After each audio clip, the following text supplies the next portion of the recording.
You can now connect your eBay account to Constant Contact. We'll make segmented lists of your customers' contact information so you can use that data to target them for new product sales and promos. In this short video, we'll show you how it's done. To get started, click the Integrations tab. From there, find the eBay block and then click Connect. Now, you do need permission to email your eBay customers. That being said, select how you'll get permission from your contacts. Either select the option to set up a customer opt-in email or confirm that you have prior consent. For this video, let's set up a customer opt-in email. You can preview your email to see what it looks like, or click Edit to make any changes.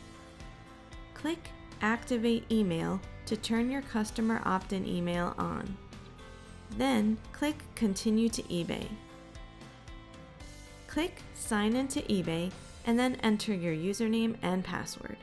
Once you enter your username and password, agree to grant access, and that's it. Your eBay account is now connected to Constant Contact and your customer information is being imported.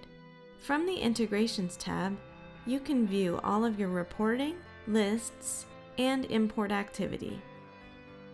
And that's how easy it is to connect your eBay account to Constant Contact.